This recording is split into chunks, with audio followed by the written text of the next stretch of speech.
এই সংসারে সুখ আর সন্তোষ লাভ করার পথ কি? ত্যাগ করা নাকি মেনে নেওয়া?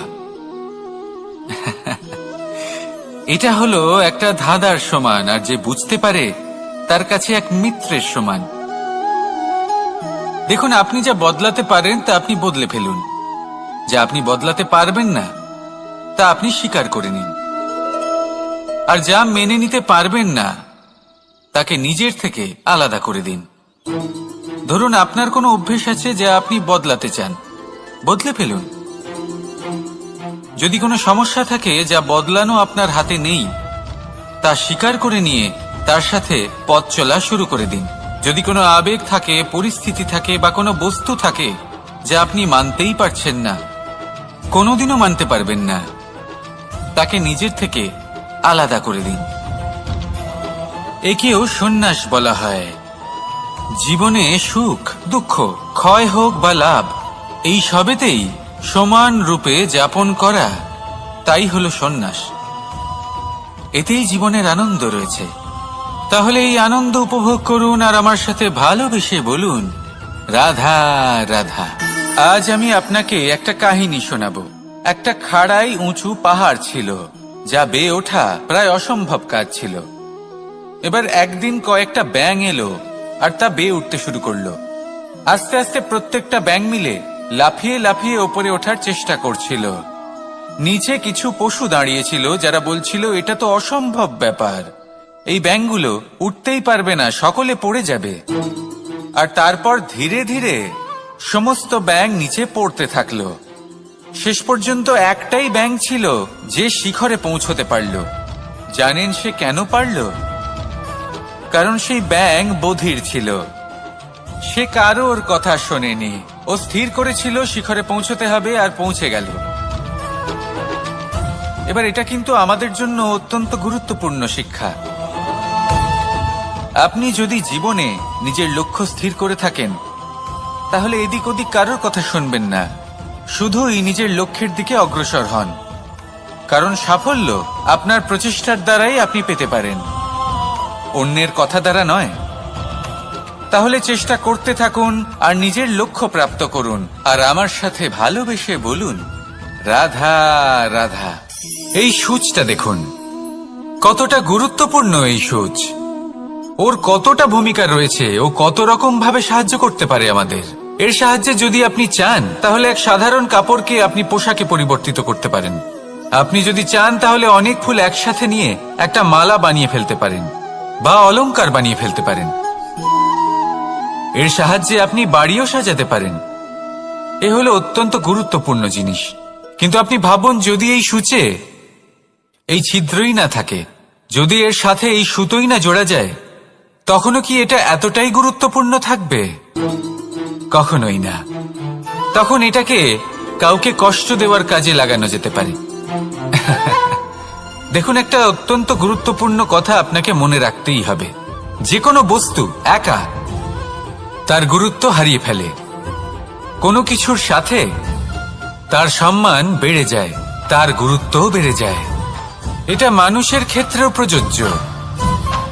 যদি আপনি সামনে এগোতে থাকেন এবং একাই এগোতে থাকেন, তাহলে আপনি যাই করে নিন না কেন, আপনি সেই প্রেম, সেই সম্মান, সেই সম্বল পাবেন না। কাউকে নিজের সাথে নিয়ে চলুন, আপনারও মান বাড়বে। কাউকে তার যোগ্য স্থান দিন, আপনারও সম্মান বাড়বে। ঠিক সেইভাবেই যেইভাবে এই সুতোর দ্বারা সূচের সম্মান বাড়ে, আর যেমন প্রেম দ্বারা গুণের মান বেড়ে যায়। তাহলে আসুন আর আমার সাথে ভালোবেসে বলুন, রাধা রাধা। আমরা মনে করি অন্যের উপকার করা, কারোর ভালো করা, কাউকে সাহায্য করা, সেবা করা, দান করা, সুখে দুঃখে কারোর সাথে থাকা, এ হলো আমাদের জীবনের সবথেকে বড় কর্তব্য। এটাই আসল কর্তব্য। কিন্তু এটা কি সত্যি? না। কর্তব্যের জন্য অনেক সময় মানুষকে অনেক অনেক যন্ত্রণা ভোগ করতে হয়। এমন কিছু কর্তব্য থাকে যা পালনের জন্য মানুষকে এমন কিছু পথ দিয়ে যেতে হয় যেখানে কাঁটা আছে। দুঃখ আছে, যন্ত্রণা আছে, বিপদ আছে, সেটা পার করে তবে ও নিজের কর্তব্যকে পূর্ণ করতে পারে। অন্যের উপকার, ভালো কাজ করা, কাউকে সাহায্য করা, দান করা, সেবা করা, সুখে দুঃখে সঙ্গ দেওয়া, এটা কর্তব্য নয়, এটা হলো আনন্দ। কারণ এতে আপনারই জীবন আরো সুখময় হবে, আপনি আরো সুখ পাবেন, আপনার স্বাস্থ্য আরো ভালো হবে, আপনি জীবনে আরো ভালো ভালো মানুষ পাবেন। আর সব থেকে বেশি যদি এ কিছু বাড়িয়ে তোলে, তাহলে তা হলো প্রেম। তাহলে একে কর্তব্য মনে করবেন না, এ হলো শুধুই সেই পথ যাতে অগ্রসর হয়ে আপনি নিজের জীবন অত্যন্ত সুখময় করে তুলতে পারবেন। তাহলে আপনি এটাই করুন, আর আমার সাথে ভালোবেসে বলুন, রাধা রাধা। আপনি কখনো একটা পর্বতকে দেখে থাকবেন, দিনের বেলায় যদি দেখেন এই পর্বতকে কত সুন্দর দেখতে লাগে, এত বিশাল এত সুন্দর প্রকৃতির এই দৃশ্য দেখে মনে শুভ চিন্তার উদ্ভব হয়। এবার সেই পর্বতকেই আপনি অন্ধকারে দেখুন, ততটাই ভয়াবহ মনে হয়। এবার এটাই হয় মানুষের সাথেও, আর এটাই হয় অন্য কোনো স্থানের সাথেও। এবার এর কারণ কি? তাহলে কি মানুষের রূপ, তার ব্যক্তিত্বের কোনো মাহাত্ম্য নেই? না, এরকম কখনোই নয়। এর সমস্ত কৃতিত্ব পায় প্রকাশ। শুধুমাত্র এই প্রকাশে আপনার গুণকে, আপনার ব্যক্তিত্বকে, আপনার রূপ আরো উজ্জ্বল করে সংসারের সামনে নিয়ে আসে। তাহলে আপনিও অন্ধকার থেকে প্রকাশের পথে অগ্রসর হন, সেই মানুষগুলোর দিকে অগ্রসর হন, সেই দিশায় অগ্রসর হন যা আপনার ভেতরের গুণগুলিকে, আপনার ব্যক্তিত্বকে সংসারের সামনে আনতে পারে। যদি আপনি তা করতে পারেন, তাহলে আপনি জীবনভর সুখী থাকবেন। আসুন আর আমার সাথে ভালোবেসে বলুন, রাধা রাধা। আপনি কখনো সূর্যের আলোকে নিজের হাতের মুঠোর মধ্যে রাখার চেষ্টা করেছেন? আপনি নিশ্চয়ই জানেন যে সেটা সম্ভব নয়। আপনি জলকে কখনো বেঁধে রাখার চেষ্টা করুন, সেটাও সম্ভব নয়। কিন্তু যখন এই সূর্যের প্রকাশ, এই উত্তাপ পৃথিবীতে আসে, তখন ধরিত্রী কি করে? সে সমস্ত বনস্পতির মধ্যে তা ভাগ করে দেয়, তাদের বিকাশের সহায়ক হয়ে ওঠে। আর এই ধরিত্রীকে পুজো করা হয়, একে ধরিত্রী মাতা বলা হয়। সেই রকমই চন্দ্রমা রাত্রে যখন উজ্জ্বল হয়, নিজের আলো বিকশিত করে, তখন পথচারী পথিককে তার পথ দেখায়। সেই জন্য চন্দ্রমাকে দেবতা বলা হয়।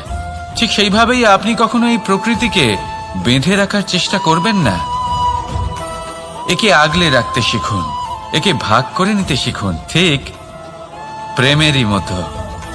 এই প্রেমকে কখনো নিজের হাতের মুঠোয় আবদ্ধ করার চেষ্টা করবেন না, বরং একে মন খুলে ভাগ করে নিতে শিখুন। এটা যদি আপনি শিখে নিতে পারেন, তাহলে নিজেকেও প্রসন্ন রাখতে শিখে যাবেন, অন্যদেরও প্রসন্ন রাখতে শিখে যাবেন। আসুন আর আমার সাথে ভালোবেসে বলুন, রাধা রাধা। দুঃখ কি, ভয় কি, এদের কিছুটা এইভাবে ভাবা যেতে পারে।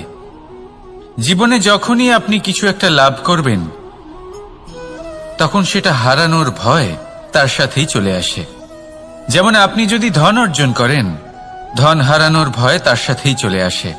সম্পত্তি অর্জন করলে সেটা লুট হবার ভয় তার সাথেই চলে আসে। আর এটা জীবনের সাথেও হয়। যেই মুহূর্তে আপনি জন্ম নেন, মৃত্যুর ভয় তার সাথেই চলে আসে। জন্ম না নিলে মৃত্যু কিভাবে হবে? মৃত্যুর ভয় কোথা থেকে আসবে? এবার এই ভয় কি সেটা আপনাকে বুঝিয়ে বলি। এই ভয় যদি মনের মধ্যে থাকে, জীবনে থাকে, তাহলে যা কিছু লাভ করবেন, সুখ, সম্পত্তি, সুবিধা, ধন, এইগুলি লাভ করার একটা আনন্দ থাকে, এদের সাথে জীবনযাপন করার একটা আনন্দ থাকে। এই ভয় সেই আনন্দ আপনার থেকে কেড়ে নেয়। ধরে নিন কাল আপনার মৃত্যু হতে চলেছে। এবার কালকের মৃত্যুর ভয় আজই মনে পুষে রাখলে, তাহলে এই ভয় আজকের সুখ, আজকের শান্তি আপনার থেকে কেড়ে নেবে। ভয় এটাই করে। সেই জন্য মনে রাখবেন, ভয়ের সঙ্গ আপনি ত্যাগ করে দিলে জীবন যাপনের যে সুখ তা চিরকাল আপনার সাথে থাকবে। আসুন আর আমার সাথে ভালোবেসে বলুন, রাধা রাধা। আপনি কখনো কোনো পর্বতে চড়েছেন? কথায় আছে, যখন আমরা পর্বত আরোহণ করি, ওপরে ওঠার সময় দুর্ঘটনার সম্ভাবনা কিছুটা কমে যায়। সেখানেই যখন পর্বত থেকে নিচে নামি, তখন দুর্ঘটনার সম্ভাবনা অত্যন্ত বৃদ্ধি পায়। অর্থাৎ নামার সময় আমাদের আরো ভারসাম্য বজায় রাখতে হয়, আরো সাবধানে থাকতে হয়, অর্থাৎ বিবেককে জাগিয়ে রাখতে হয়। এবার জীবনেও সাফল্যের পর্বত আরোহণের সাথে এটাই হয়। যখন আমরা সাফল্যের পর্বত আরোহণ করতে থাকি, তখন এমনি আমাদের লক্ষ্য আমাদের গন্তব্যের দিকে থাকে। আমরা নিরন্তর পরিশ্রম করি, চেষ্টা করতে থাকি, আমাদের মধ্যে সেই উৎসাহ থাকে, সেই সাহস থাকে।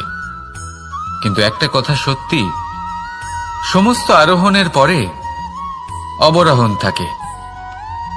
আর এই অবরোহণই থাকে যেখানে বেশিরভাগ মানুষ নিজের ভারসাম্য বজায় রাখতে পারেন না, আর সেখানেই ভেঙে পড়েন। তাই জীবনে যদি সাফল্যের শিখরে পৌঁছতে চান, তাহলে আপনাকে নিরন্তর প্রয়াস করতে হবে, সংঘর্ষ করতে হবে, পরিশ্রম করতে হবে, আর নিজের লক্ষ্যের দিকে একাগ্রতা কেন্দ্রীভূত করতে হবে। তাহলে আপনি নিজের লক্ষ্য অবশ্যই পাবেন। কিন্তু যখন অবরোহণের সময় আসবে, যা নিশ্চিত রূপে আসবেই, তখন আপনাকে সংঘর্ষ করতেই হবে, ধৈর্য ধরতেই হবে, সাবধানে থাকতেই হবে, ভারসাম্য বজায় রাখতেই হবে।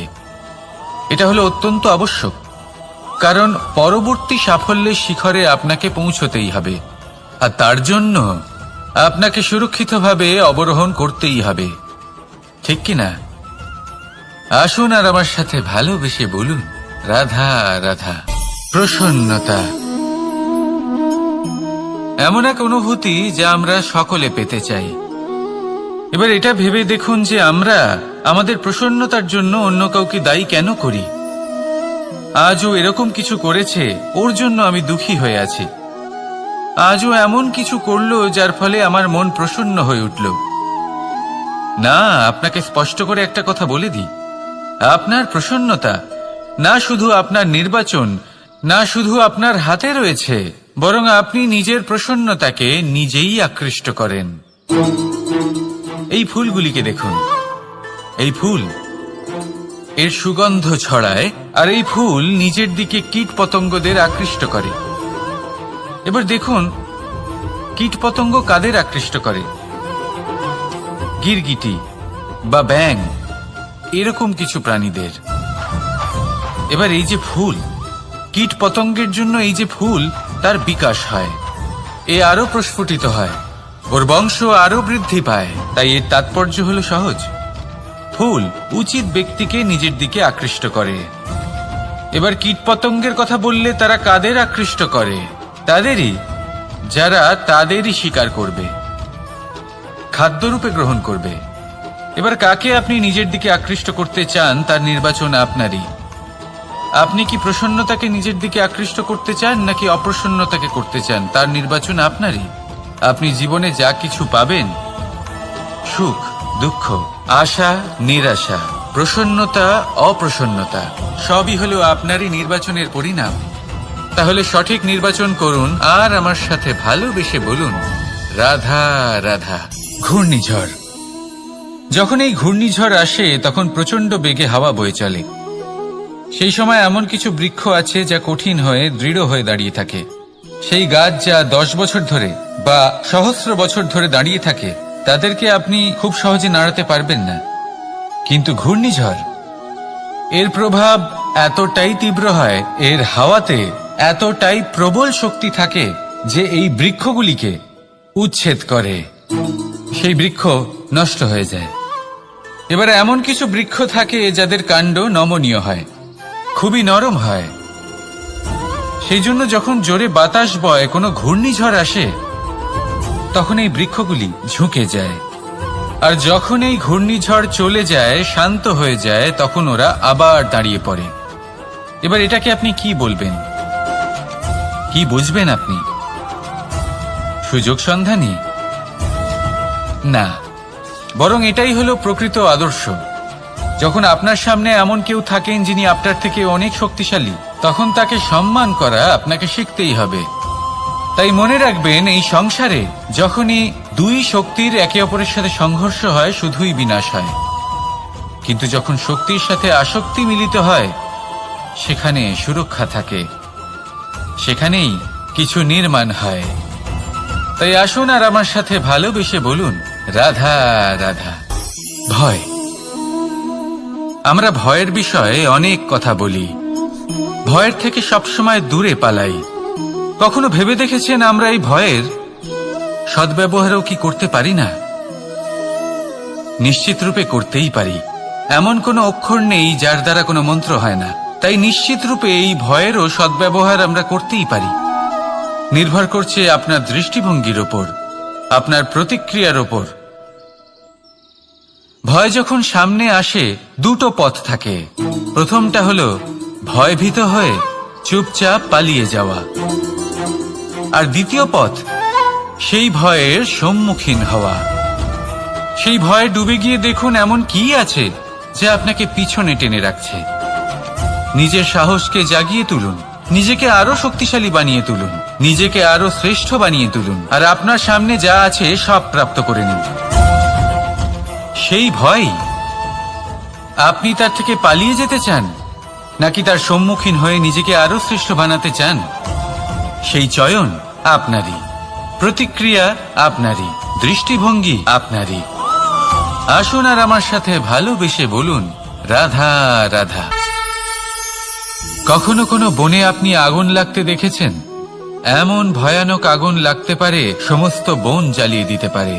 সেখানে যে বনস্পতি পাওয়া যায়, সেখান থেকে যে ঔষধি পাওয়া যায়, সবকিছু নষ্ট হয়ে যায়। যে পশু পাখি পাওয়া যায় বেশিরভাগই নিজের প্রাণ হারিয়ে ফেলে, আর যারা বাকি থাকেন তারা নির্বাসিত হন। কিন্তু কখনো ভেবে দেখেছেন এই বনে আগুন লাগে কি করে? ছোট ছোট শুকনো পাতার কারণে, শুকনো ডালের কারণে, সেগুলো যেগুলো কখনো গাছের অংশ ছিল। সবসময় মনে রাখবেন, গাছ আমরা কুড়ুল দিয়ে কেটে থাকি, কিন্তু গাছ কখনো কুড়ুলের ডগা দিয়ে কাটা যায় না। বরং এই যে হাতলটা আছে, তাতে যে শক্তি লুকিয়ে রয়েছে, এই শক্তির দ্বারা গাছ কাটা হয়।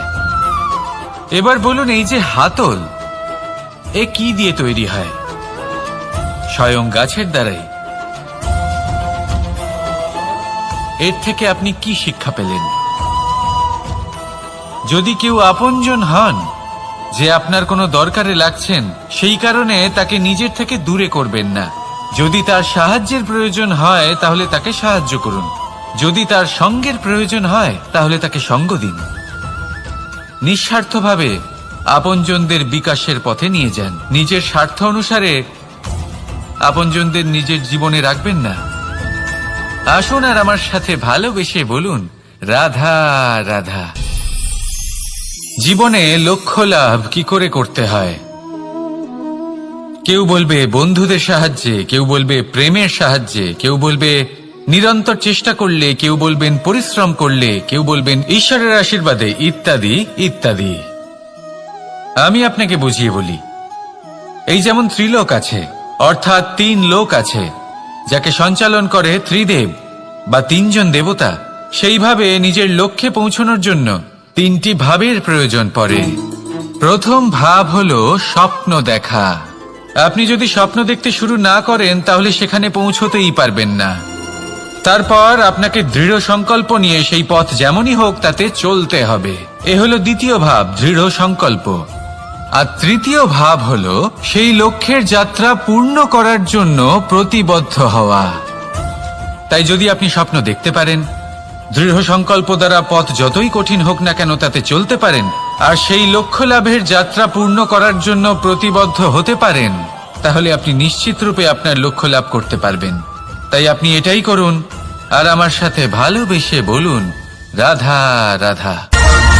কথায় আছে যে জীবনে কিছু শুরু করার আগে স্বপ্ন দেখা অত্যন্ত গুরুত্বপূর্ণ, আর এটা 100% সত্যিও। কিন্তু কিছু মানুষ স্বপ্ন দেখা শুরু না হয় করে দেন, কিন্তু তারপর থামেনি না। স্বপ্ন দেখতেই থাকেন, তারা ভাবতেই থাকেন, কর্ম করেন না। এমন সময় আপনাকে নিজেকে জাগিয়ে তুলতে হবে, নিজেকে বলতে হবে যে এবার উঠে কর্ম করার সময় এসে গেছে। কারণ আপনারা যদি অত্যাধিক বিচার করতে থাকেন, স্বপ্ন দেখতে থাকেন, তাহলে উঠে কিছুই করতে পারবেন না। আপনি শুধু একটা কাজ করুন, উঠে কর্ম করা আরম্ভ করে দিন। তারপর ভেবেচিন্তে ধীরে ধীরে নিজের কর্মকে দিশাও দিন আর তাকে উচিত গতিও দিন, কারণ এটাই হলো সাফল্যের মূল মন্ত্র। না শুধু কর্ম করুন না ভাবনা চিন্তা করে, আর না শুধু ভাবুন কর্ম না করে। সাফল্যের মূল মন্ত্র হলো এর ভারসাম্যে। তাহলে এটাই করুন, সাফল্যকে লাভ করুন, আর আমার সাথে ভালোবেসে বলুন রাধা রাধা। সূর্যের মনে হয় যে তার থেকে বেশি তেজস্বী আর উজ্জ্বল কেউ নেই, তাই তার এই অহংকার ভঙ্গ করার জন্য মেঘ চলে আসে। তারপর এই মেঘের অহংকার বেড়ে যায় যে তার থেকে বেশি ঘন আর কেউ নেই। তারপরে বাতাসের একটা প্রবল দমক আসে আর মেঘেদের ছিন্ন ভিন্ন করে দিয়ে চলে যায়। তখন বায়ুর অহংকার বেড়ে যায়, আরো ভাবে যে তার থেকে বেশি শক্তিশালী আর কেউ নেই। এই দমকা বাতাস যখন বিশাল এক পর্বতের সাথে ধাক্কা খায়, তখন সেই বাতাসের অহংকারও চূর্ণ বিচূর্ণ হয়ে যায়। তারপরে পর্বত ভাবে যে তার থেকে বেশি ধীর আর শক্তিশালী আর কেউ নেই। তখন পৃথিবীতে ভূমিকম্প হয় আর সেই বিশাল পর্বত চূর্ণ বিচূর্ণ হয়ে যায়, তারও অহংকার ভেঙে যায়। এবার ধরিত্রীর অহংকার হতে থাকে। ধরিত্রী বলে যে আমার উপর সবকিছু টিকে রয়েছে, আমার থেকে বেশি শক্তিশালী আর কেউ নেই। একটা ছোট্ট ইঁদুর আসে, মাটিতে গর্ত করে আর মাটি ধসিয়ে দেয়। ধরিত্রীর অহংকার ভেঙে যায়। এর তাৎপর্য হলো সরল, এই সংসারে অহংকার কখনো স্থির থাকে না, এই অহংকার ভাঙবেই। এটা হলো সাংসারিক চক্র। আমাদের নিজেদের জীবনে কর্তব্য পালন করতে হবে, কর্ম করতে হবে, কিন্তু অহংকার নয়। যে ব্যক্তি এটা বুঝতে সক্ষম হন তাকে জ্ঞানী বলা হয়, আর যে মানুষ এটা বুঝতে পারেন না তিনি সারা জীবন শোধ প্রতিশোধ মান অভিমানের এই চক্রে আটকা পড়েন। এবার আপনি কি এই চক্রে আটকে থাকতে চান নাকি জ্ঞানী হয়ে উঠতে চান? সেই চয়ন আপনারই। আসুন আর আমার সাথে ভালোবেসে বলুন রাধা রাধা। কোন যোদ্ধা জন্ম থেকে যোদ্ধা হন না, তিনি যোদ্ধা হবেন কিনা চয়ন করেন। তিনি যোদ্ধা হবেন বলে তখনই স্থির করেন যখন তিনি পিছু হটবেন না বলে দৃঢ় প্রতিজ্ঞ হন। যদি ওনার সামনে অশুভ কিছু হয় তার বিরোধিতা করতে দৃঢ় প্রতিজ্ঞ হন, তবেই তিনি যোদ্ধা হতে পারেন। কেউই যোদ্ধা হয়ে এই পৃথিবীতে জন্মগ্রহণ করেন না। আপনি কি হতে চান? সেই দর্শক হতে চান যারা যুদ্ধভূমিতে বসে থেকে অন্য কারোর জয়ে উচ্ছ্বাস প্রকাশ করেন, নাকি সেই যোদ্ধা হতে চান যিনি নিজের শৌর্য দিয়ে বীরত্ব দিয়ে পরাক্রম প্রদর্শন করেন এবং যার প্রশংসা যুগ যুগ ধরে হয়ে চলে? সিদ্ধান্ত আপনারই। আসুন আর আমার সাথে ভালোবেসে বলুন রাধা রাধা। সাফল্য খুব সহজ এক শব্দ। এটা হলো সেই সব শব্দের মধ্যে অন্যতম যা মানুষ একটু বুঝলেই ভাবেন সব বুঝে ফেলেছি, আর যেই উনি বুঝতে পারেন সাফল্য কি, আজীবন সেই সাফল্যের পেছনেই ছুটতে থাকেন। এই সাফল্য হলো একটা খেলার মতো, যাতে মানুষ নিজের সমস্ত জীবন বাজি লাগিয়ে দেন। আর প্রত্যেক খেলার মতোই এরও কিছু নিয়ম রয়েছে। আর প্রাথমিক নিয়ম হলো এই সাফল্য লাভ করার জন্য সাফল্য লাভ করার স্বপ্ন আপনাকে অবশ্যই দেখতে হবে আগে। হ্যাঁ, কিন্তু শুধুমাত্র স্বপ্ন দেখলেই কিছুই হবে না। স্বপ্ন দেখুন, তারপরে আপনার নিজের নিদ্রাকে ভঙ্গ করতে হবে, দিনরাত পরিশ্রম করতে হবে, দিনরাত চেষ্টা করতে হবে, তবেই এই সাফল্য আপনার কাছে আসবে আর আপনার পদানত হবে। তাহলে স্বপ্ন দেখুন আর পরিশ্রম করে তাকে সার্থক করুন। যদি এটা করেন তবেই সাফল্য সহজেই আপনার কাছে আসবে। আর তখন মন প্রসন্ন হয়ে বলবে রাধা রাধা। সমস্যা প্রত্যেকের জীবনেই সমস্যা আসা যাওয়া করে, আর প্রত্যেক মানুষ সমস্যা আসার পর তার সমাধান খুঁজতে উঠে পড়ে লাগেন। কিন্তু যখনই সমস্যার সমাধান হয়ে যায় আমরা সুপ্রসন্ন হয়ে যাই এবং অসাবধানও হয়ে যাই। আমাদের মনে হয় যে আমরা সম্পূর্ণরূপে সমস্যার অন্ত করেছি, কিন্তু কোথাও না কোথাও একটা ছোট্ট বীজ রয়েই যায়, আর সেই বীজ আমাদের অসাবধানতার ছত্রছায়ায় বড় হতে থাকে, আর তারপর মহা সংকট হয়ে আবার আমাদের উপর আক্রমণ করে। এই সংকট যে কোনো রূপে আসতে পারে, কোনো শত্রুর রূপেও আসতে পারে, বা কোনো মহামারীর রূপেও আসতে পারে। সেই জন্য সবসময় সাবধান থাকাই উচিত, কারণ অসাবধান হলে কি হয়, আমাদের সুরক্ষা চক্রে একটা ছেদ উৎপন্ন হয়, আর আমাদের শেষ করতে পারে এমন এক বাণ সেই ছেদ বিন্দু হয়ে আমাদের হৃদয়ে প্রবেশ করতে পারে। তাই যে কোনো সমস্যার সমাধান করুন, জয়ী হন, উৎসব পালন করুন, কিন্তু সাবধানে থাকবেন। আসুন আর আমার সাথে ভালোবেসে বলুন, রাধা রাধা। আমাদের জীবনে দুই ধরনের সম্পত্তি হয়ে থাকে, এক হলো ভৌতিক সম্পত্তি, এক হলো জৈবিক সম্পত্তি। অর্থ, সম্পদ, সুবিধে, খাদ্য, এই সব ভৌতিক সম্পত্তির মধ্যে পড়ে। ব্যক্তি, মিত্র, পরিবার, আমাদের আপনজন, আত্মীয় স্বজন সব জৈবিক শ্রেণীতে পড়ে। আর প্রত্যেক মানুষের পক্ষে এই বিভাজন বোঝা অত্যন্ত আবশ্যক, কারণ মূলত আমাদের ব্যবহার দুই রকমের হয়ে থাকে, হয় আমরা ভালোবাসি বা আমরা সদ্ব্যবহার করি। আর সবথেকে বড় ভুল আমরা তখন করি যখন আমরা বুঝতেই পারি না যে ভালোবাসবো কাকে আর ব্যবহার করব কাকে। আমরা ভৌতিক সম্পত্তি ভালোবেসে ফেলি আর ব্যবহার করি জৈবিক সম্পত্তিকে, যেখানে এটা অনুচিত। জৈবিক সম্পত্তিকে ভালোবাসুন আর ভৌতিক সম্পত্তিকে ব্যবহার করুন। যেদিন আপনার মধ্যে এই বোধ জাগ্রত হবে যে কাকে ভালোবাসবেন আর কাকে ব্যবহার করবেন, সেই দিন আপনার জীবনে শুধুই শান্তি বিরাজমান হবে। আর তখন এই মন প্রসন্ন হয়ে বলবে, রাধা রাধা।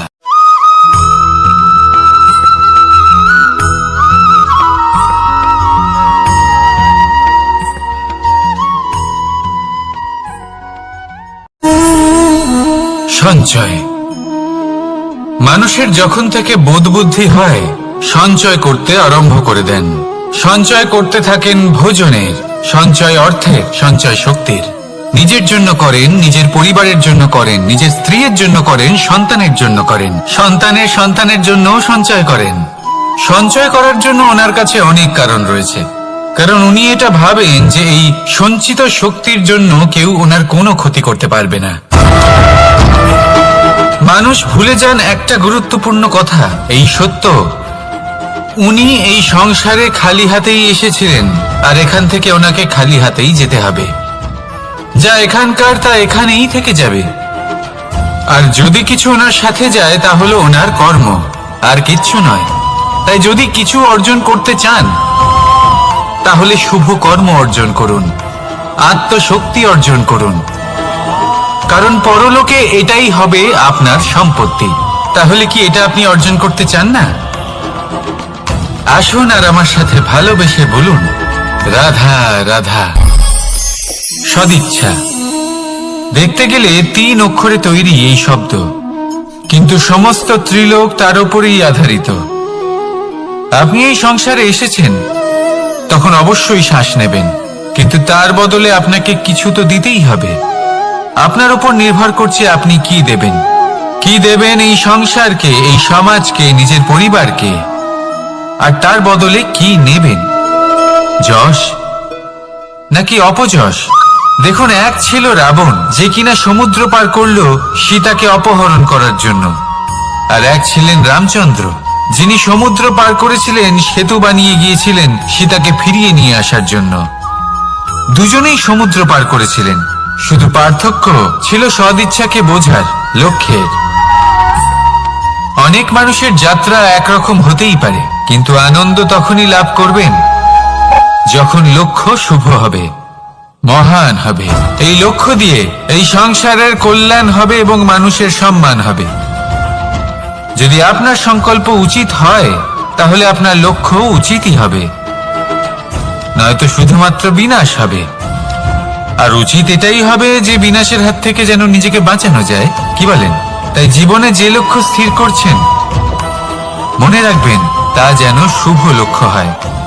যদি এরকম হয় তাহলে আপনার যাত্রা, আপনার জীবন দুটোই শুভময় হবে। আসুন আর আমার সাথে ভালোবেসে বলুন, রাধা রাধা। সুরক্ষা। এই সুরক্ষা আসলে কি? এটা কি কোনো কবচ নাকি কোনো সীমা? এই সুরক্ষা আসলে অন্য কিছু। আমাদের মাতা পিতা, আমাদের প্রিয়জন, আমাদের বন্ধু, এই সমাজ, আমাদের শুভাকাঙ্ক্ষী, আমাদের আত্মীয়, এনারা সবাই আমাদের জীবনে কোনো না কোনো ভাবে সুরক্ষা দিয়ে থাকেন, একটা কবচ দিয়ে থাকেন কোনো না কোনো রূপে। কিন্তু দেখতে গেলে আমাদের পরাক্রমের পথে, আমাদের বীরত্বের পথে, আমাদের সাহসের পথে এই সুরক্ষাই সব থেকে বড় বাধা হয়ে দাঁড়ায়। একবার ভেবে দেখুন, যদি আপনি কোনো সুরক্ষাই না পান, বা যদি আপনি এই সুরক্ষা ভেঙে বাইরে আসতে পারেন, তাহলে আপনার বীরত্ব চরম সীমায় পৌঁছে যায়। কেন? কারণ তখন আপনি জানেন যে এই সংসারের সম্মুখীন আমাদের নিজেদেরই হতে হবে। আপনি বুঝে যান যে শত্রুর সম্মুখীন এবার নিজের বলের দ্বারা, নিজের পরাক্রমের দ্বারা, নিজের সাহসের দ্বারা করতে হবে। আর তখন আমাদের মনের মধ্যে এই শক্তি জাগ্রত হয়। এই শক্তি অন্তরেই বসবাস করে। শুধু এটা চিনে নিতে হবে, একে জাগ্রত করতে হবে। আর এটা সুরক্ষা ভেঙে যাওয়ার পরেই সম্ভব হয়। আর যারা নিজের শক্তি সম্পর্কে জানেন, যিনি নিজেই জানেন তিনি কতটা শক্তিশালী, তিনি নিজেই নিজের সুরক্ষা কবচ চিরকালের মতো ভেঙে ফেলে দেন, ঠিক কর্ণের মতো। আর তারপরে দেখুন, আপনার পরাজয় হোক বা বিজয়ী হোক না কেন, সেটাই অনেক বড় হয়, সেটাই প্রশস্ত হয়ে থাকে। সেই জন্য ত্যাগ করুন নিজের ভয়কে, নিজের আশেপাশের এই সুরক্ষা চক্রকে ভেঙে ফেলুন। আর সম্মুখীন হন এই সংসারের নিজের শত্রু, সম্মুখীন হন পরাক্রমের এই অঙ্কুর। তা অঙ্কুরিত হওয়ার জন্য বীজের উপরের এই কবচ, এটা ভেঙে যাওয়া অতি আবশ্যক। আসুন আমার সাথে ভালোবেসে বলুন, রাধা রাধা। যখন আমরা হাঁটতে থাকি আর আমাদের পায়ে কাঁটা বিঁধে যায়, তখন মুখ দিয়ে আহ বেরিয়ে আসে, কান্না চলে আসে, আর অনেক সময় অভিশাপও বেরিয়ে আসে। কিন্তু আমরা কি কখনো এটা এইভাবে দেখেছি, এইভাবে ভেবেছি যে আমরা যে পথে চলেছি সেই পথে কাঁটা বিঁধেছে, নাকি আমরা সেই পথ নির্বাচন করেছি যাতে শুধুই কাঁটা রয়েছে? নাকি আমরা এভাবে ভেবে দেখেছি যে এই কাঁটা আমাদের কষ্ট দিতে এসেছে, নাকি এটা আমরাই বিছিয়ে রেখেছিলাম? সাবধান থাকা উচিত ছিল, কারণ কাঁটা বিঁধলে যন্ত্রণা হবে, চিৎকার করে ফেলতে পারি, মুখ থেকে অভিশাপও বেরিয়ে আসতে পারে। কিন্তু এই অভিশাপ শুধুমাত্র আমাদের তরফ থেকে অভিশাপ হয়, সামনের ব্যক্তিটির উপরও নির্ভর করে। এবার সেই ব্যক্তি যদি এমন হয় যে ফুল আর কাঁটা এই দুই সমানভাবে গ্রহণ করতে পারে, তার কাছে অভিশাপও বরদানে পরিণত হয়। শেষ পর্যন্ত ব্যাপারটা দাঁড়ায় ভাবনা, চিন্তা, দৃষ্টিভঙ্গির উপর। কারণ আপনার এই ভাবনাই সত্যি হয়ে সামনে আসে। সেই জন্য এই ভাবনা, চিন্তা, মানসিকতাকে গুরুত্ব সহকারে দেখবেন। এই বিবেচনা নিয়ে বিবেচনা করতে শিখুন। আমার কথার অর্থ হলো যে জীবনে যখন এরকম কিছু একটা ঘটবে, তখন ভেবে দেখুন যে এরকম কেন হলো। আপনি কি এমন কোনো কর্ম করেছিলেন যার কর্মফল এটা? এমন কোনো কাজ যা অনুচিত ছিল, অসত্য ছিল, যা অভদ্রতার কারণ ছিল? ভেবে দেখা প্রয়োজন। দেখুন, ইচ্ছে হলো আপনার যে আপনি কি করতে চান, ভাবনা আপনার, সত্য আপনার, জীবন আপনার, সিদ্ধান্ত আপনার। আসুন আর আমার সাথে ভালোবেসে বলুন, রাধা রাধা। সময়। এই সময় আসলে কি? এই সময় একটা সরল রেখা তো কখনোই নয়। সময় হলো একটা চক্র, যেখানে এর আদি সেখানেই হলো এর অন্ত, আর যেখানে তা শেষ হয় সেখান থেকেই তার শুরু হয়। এই সময় একটা অত্যন্ত বিচিত্র চিন্তা, বিচিত্র ভাবনা, একটা বিচিত্র বস্তু যা কেউ বুঝতে পারেন না। এই সময়ের লীলা, এর কোনো প্রমাণ নেই, কোনো জ্ঞান নেই, কোনো পরিমাপ নেই।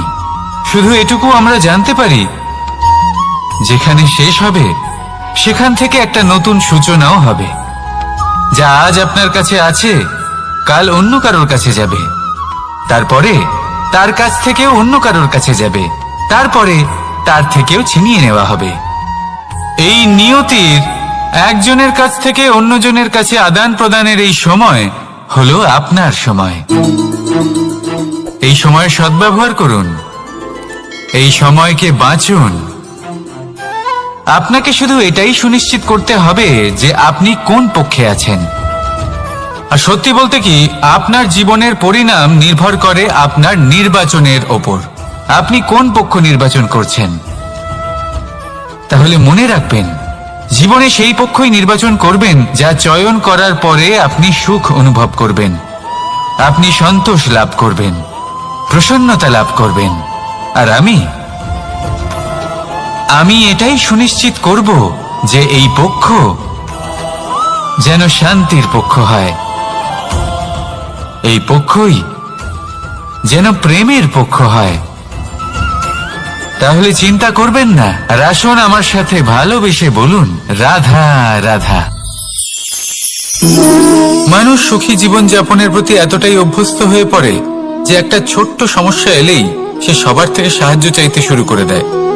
সে সাহায্য লাভও করে এবং সেই সংকট থেকে সে বেরিয়েও আসে। কিন্তু এই সাহায্য কিছু মুহূর্তের, আর কিছু মুহূর্তের হলো এই দুঃখ। এই দুই মুহূর্তের সাহায্যের জন্য আজীবন আপনি তার কাছে ঋণী হয়ে থাকেন। আর মানবিকতার খাতিরে আপনার মনে কৃতজ্ঞতা জেগে ওঠে। আর সেই কৃতজ্ঞতা বোধ হলো যে আপনি কখনো সেই ব্যক্তিকে ছাপিয়ে যেতেই পারবেন না। সেই জন্য জীবনে সবসময় চেষ্টা করবেন নিজেকে প্রস্তুত রাখতে সেই সব সমস্যার জন্য, সেই সব বাধার জন্য যেগুলো আপনার জীবনে আসতে পারে। ততক্ষণ সাহায্য চাইবেন না যতক্ষণ না অন্য কোনো পথ না থাকছে। সাহায্য চাওয়া অনুচিত নয়, কিন্তু সাহায্য চাইলে এবং সাহায্য পেলে আপনি আজীবন কৃতজ্ঞ এবং ঋণী হয়ে থাকবেন।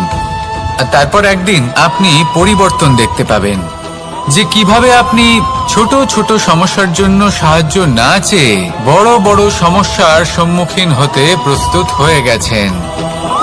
এটাই হলো সংসারের নীতি। এটাই পালন করুন আর আমার সাথে ভালোবেসে বলুন, রাধা রাধা। আপনি কখনো কাউকে পর্বতে আরোহণ করতে দেখেছেন? বা আপনি কখনো নিজে কোনো পর্বতে আরোহণ করেছেন? করে থাকলে আপনি এই বিষয়ে অবশ্যই জানবেন যে যখন আমরা শিখরের দিকে এগোই, ওপরের দিকে এগিয়ে চলি, তখন আমাদের একটু ঝুঁকে পথ চলতে হয়। তখনই আমরা সেই পর্বত আরোহণ করতে পারি। কিন্তু যে ব্যক্তি নিচের দিকে ফিরে আসছেন তিনি কিন্তু ঝুঁকে চলেন না, তিনি দৃঢ়ভাবে সোজা হয়ে নিচে নামেন। এই ভারসাম্য বজায় রাখার এই খেলাতে সংসারের একটা সার লুকিয়ে রয়েছে। যদি আপনিও জীবনে উঁচুতে উঠতে চান, শিখরে পৌঁছতে চান, তাহলে আপনাকেও নত হয়ে বিনম্র হয়ে সামনে এগোতে হবে। সেখানে যদি আপনি বুক চিতিয়ে উদ্ধতভাবে অহংকার বোধ নিয়ে চলতে থাকেন, সেখান থেকেই আপনাকে নিচে নামতে হবে। কোনো ব্যক্তি তার বিনম্র স্বভাব দেখেই বোঝা যায় যে সেই ব্যক্তি সাফল্যের শিখর দেশে আরোহণ করছে নাকি নিচে তথা খাদের দিকে যাত্রা করছে। তাই সবসময় বিনম্র থাকুন, শ্রেষ্ঠ কর্ম করুন, পরিশ্রম করুন আর আমার সাথে ভালোবেসে বলুন, রাধা রাধা। আমাদের জীবনে আমরা যখনই এমন কোনো মানুষের সাথে পরিচিত হই যে বয়সে, পদে এবং আর্থিক দিক থেকে আমাদের থেকে পিছিয়ে, তখন আমরা সবাই খুব হীন নজরে তাদের দিকে দেখি। মনেই করি না যে সেই ব্যক্তির নিজস্ব একটা অস্তিত্ব রয়েছে, তার নিজেরও একটা মাহাত্ম্য রয়েছে। আমাদের মনেই হয় না যে আমাদের সামনে দাঁড়িয়ে থাকার যোগ্যতা আছে তাদের।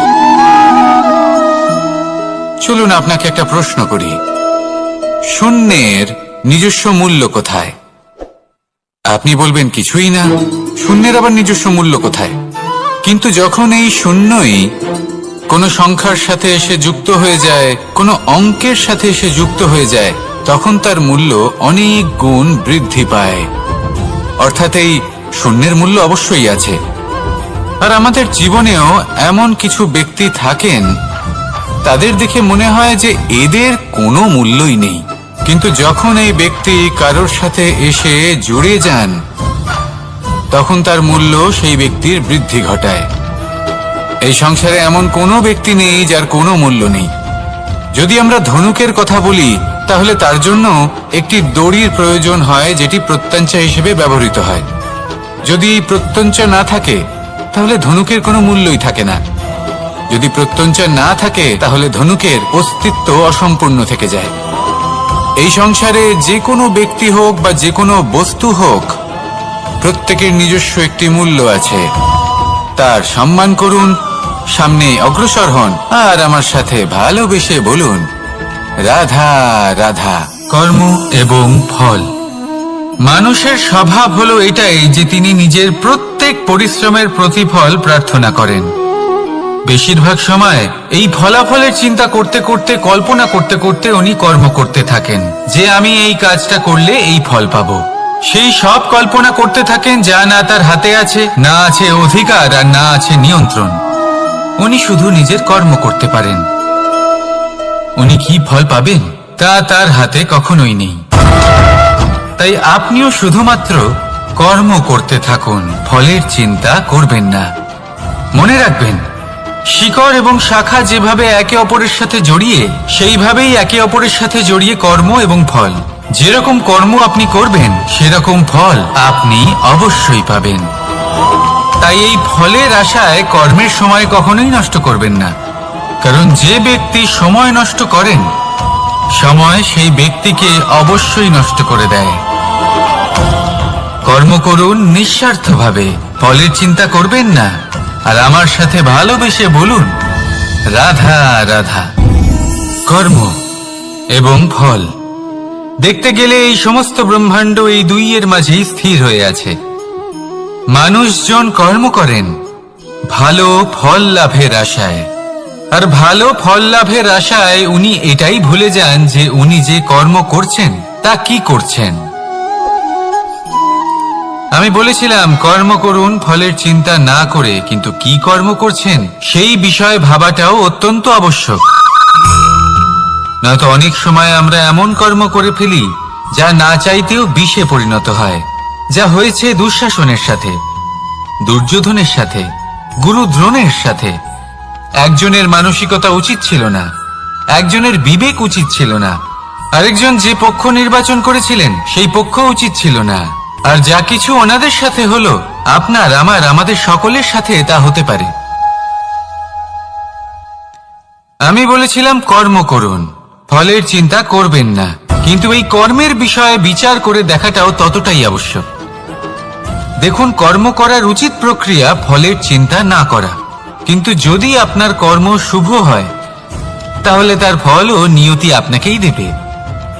সর্বদা কর্ম করার সময় এটা ভাবুন যে আপনার এই কর্ম এই সংসারকে, এই সমাজকে, আপনার পরিবারকে, আপনার আশেপাশের মানুষজনকে কোন দিশায় নিয়ে যাবে।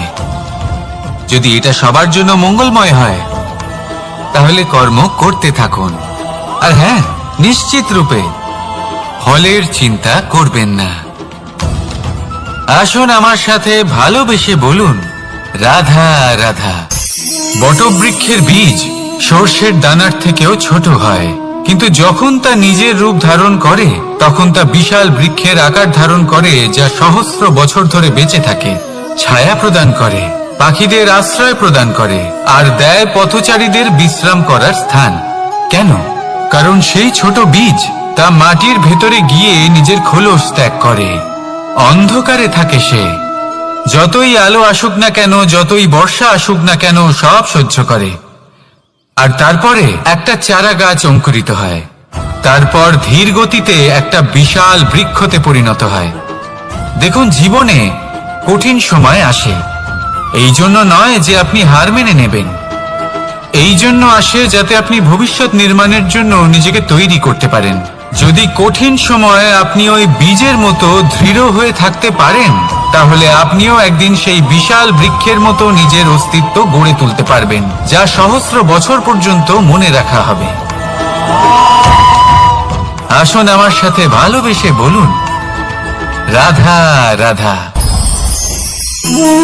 এই ব্রহ্মাণ্ড, এই ব্রহ্মাণ্ড কত বৃহৎ তাই না, যার সম্মুখে এই পৃথিবীকেও একটা বিন্দুর মতো মনে হয়।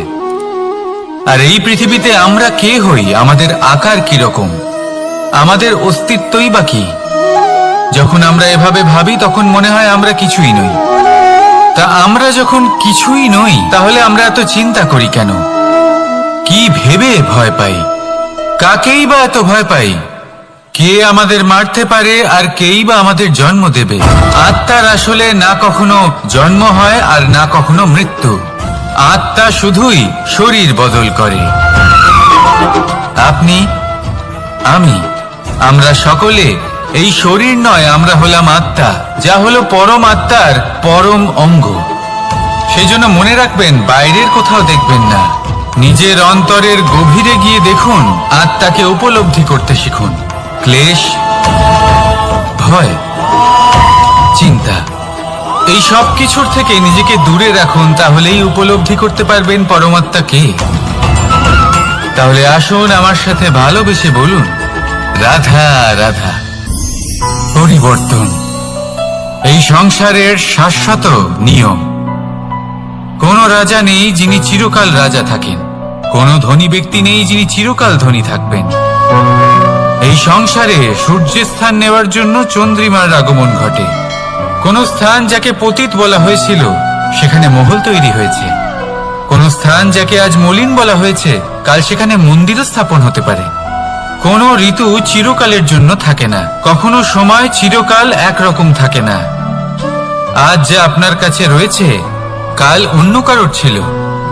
আজ যে আপনার কাছে রয়েছে কাল তা অন্য কারোর কাছে চলে যাবে।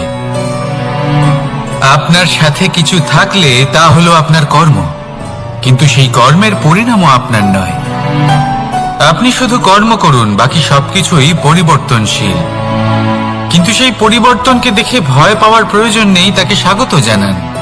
যদি আপনি হাসি মুখে সেই পরিবর্তনকে স্বাগত জানান, তাহলে এই পরিবর্তনও হাসি মুখে আপনার সাথে থাকবে। আসুন আমার সাথে ভালোবেসে বলুন, রাধা রাধা।